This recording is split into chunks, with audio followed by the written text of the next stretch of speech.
Budaya punk telah menjadi simbol pemberontakan, kebebasan, dan kreativitas sejak kemunculannya di tahun 1970-an.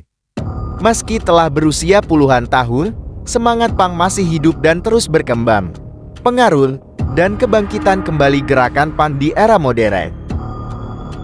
Punk pertama kali muncul di pertengahan tahun 1970-an sebagai reaksi terhadap kondisi sosial, politik, dan ekonomi yang ada saat itu. Band-band seperti The Ramones, Sex Pistols, dan The Clash menjadi pionir dalam membentuk suara dan gaya punk yang khas, cepat, keras, dan tanpa kompromi. Inilah 5 fakta punk not dead dari sumber terpercaya.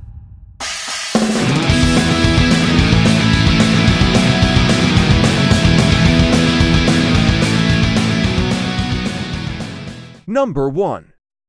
Dari fashion punk rock, gaya berpakaian pun mencakup jaket kulit, jeans robot, t-shirt ban, dan aksesoris seperti rantai, paku, dan sepatu box. Rambut mohawk dan pewarna rambut cerah juga menjadi ciri khas. Fashion punk bukan sekadar tren yang datang dan pergi. Ini adalah pernyataan budaya yang mencerminkan semangat pemberontakan dan kebebasan. Dengan akar yang kuat dalam sejarah dan pengaruh yang terus berlanjut hingga era modern, fashion punk membuktikan bahwa semangat punk not dead masih sangat hidup dan terus menginspirasi generasi baru. Fashion punk adalah simbol keberanian untuk menjadi berbeda dan menolak norma-norma yang membatasi kreativitas dan individualitas. Number 2. Musik punk muncul pada pertengahan tahun 1970-an di kota seperti New York, London, dan Los Angeles. Di Amerika Serikat, band seperti The Ramones di New York menjadi pelopor genre ini dengan gaya musik cepat, sederhana, dan langsung. Di Inggris, Sex Pistols dan The Clash menjadi ikon punk rock. Musik mereka penuh dengan kritik sosial dan politik, mencerminkan ketidakpuasan terhadap kondisi ekonomi dan sosial saat itu. Lagu-lagu punk biasanya pendek, cepat, dan sederhana. Ini adalah reaksi terhadap rock progresif dan musik pop yang dianggap terlalu rumit dan komersial. Struktur lagu pun seringkali terdiri dari 3 akor dasar, dengan tempo cepat dan durasi rata-rata sekitar 2-3 menit. Lirik lagu punk seringkali berisi kritik terhadap politik, masyarakat, dan norma-norma budaya.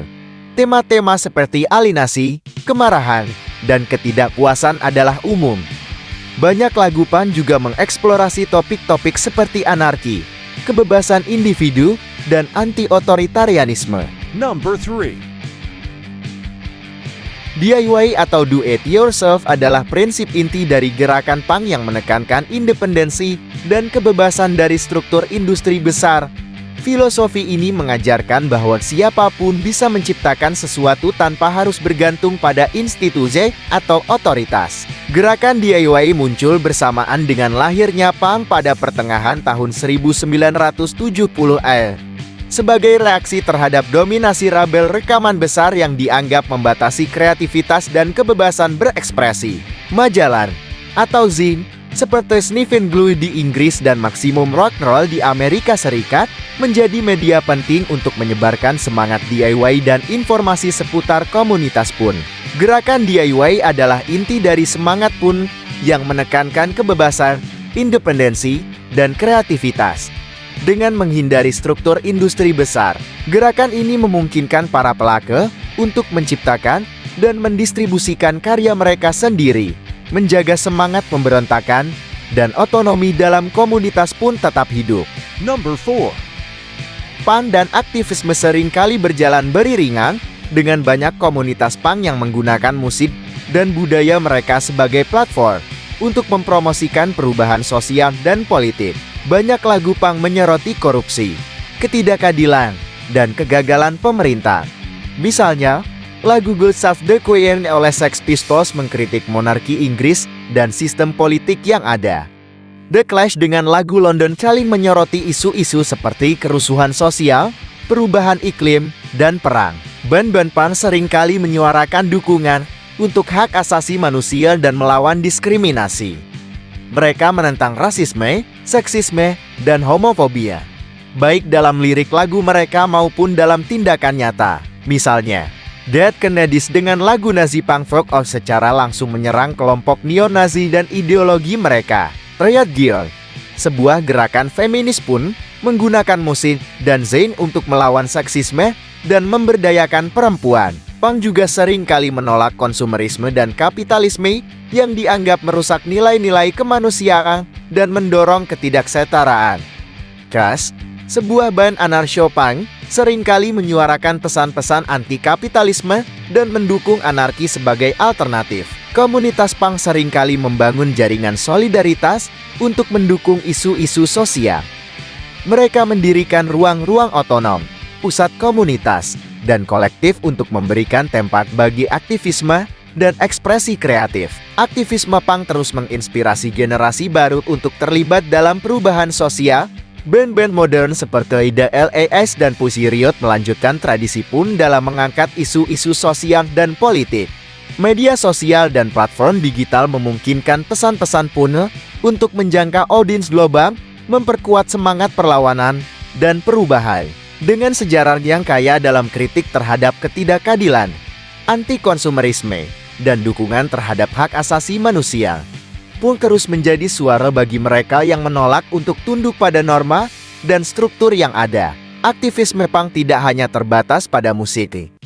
Ini juga mempengaruhi seni visual, teater, dan literatur, di mana seniman punk seringkali mengeksplorasi tema-tema kritik sosial dan politik. Aktivisme punk adalah pengingat bahwa musik dan budaya bisa menjadi alat yang kuat untuk perubahan sosial. Kesimpulannya, punk dan aktivisme adalah dua sisi dari koin yang sama, di mana semangat pemberontakan dan dorongan untuk perubahan sosial saling memperkuat.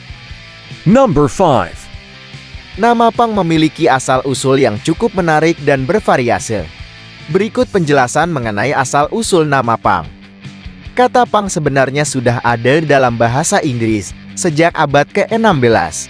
Pada awalnya, kata ini digunakan untuk merujuk kepada wanita muda atau gadis jalanan dan kemudian berkembang menjadi istilah yang lebih umum untuk seseorang yang tidak berharga atau berandal. Pada abad ke-19 dan awal abad ke-20, punk seringkali digunakan untuk menyebut seseorang yang tidak berguna atau pemuda nakal. Nama punk awalnya digunakan sebagai penghinaan. Istilah punk diadopsi oleh para penggemar dan musisi sebagai simbol kebanggaan dan identitas.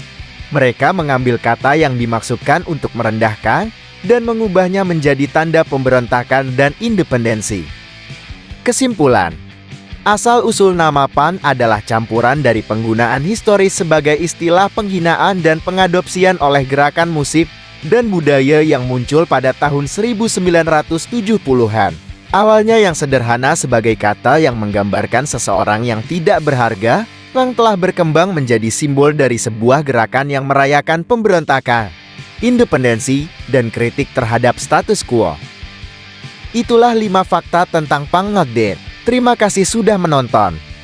Itulah sedikit cerita tentang punk, sebuah gerakan yang tidak hanya mengubah dunia musik, tetapi juga budaya dan cara kita melihat dunia.